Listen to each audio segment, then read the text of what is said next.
If you'd seen me that evening, stepping into the celebration in a sharp, tailored suit, quiet amidst the chatter, you might have mistaken me for just another attendee. But I wasn't.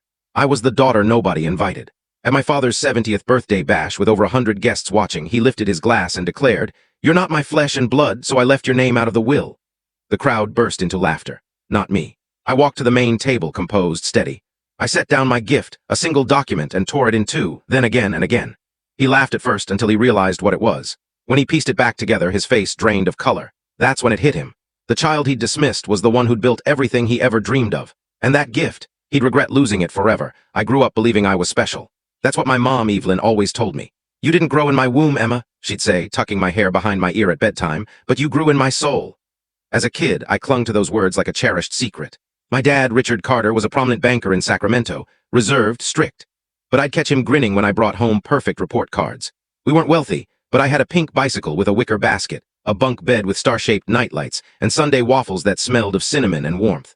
Back then, I felt like I truly belonged. That feeling didn't last. When I was 8, everything changed. Evelyn got pregnant.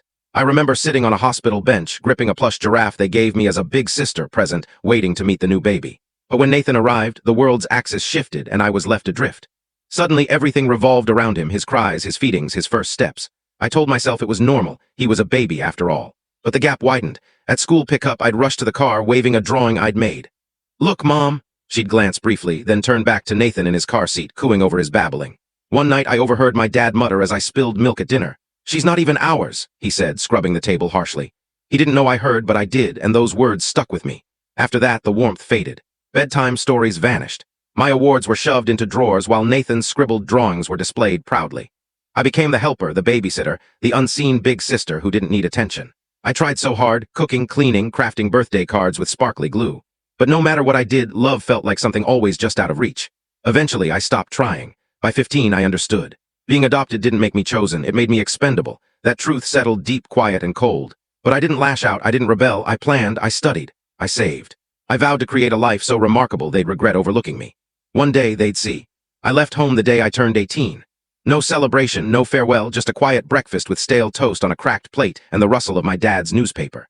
I packed my life into 2 duffels, clothes, books, and a hand-drawn blueprint of my dream home, sketched over years of late nights, each line a silent promise. I'd build something that was mine. At the door, Evelyn said, "Good luck out there." Richard didn't look up. Nathan, now 9, was glued to his video games. He barely noticed I was gone. That day, I realized I wasn't angry anymore. I was free. I took a Greyhound to San Diego with... I can't tell you the full story in this short video. If you want to see the full story, the link is given below. Click on it to watch the full story.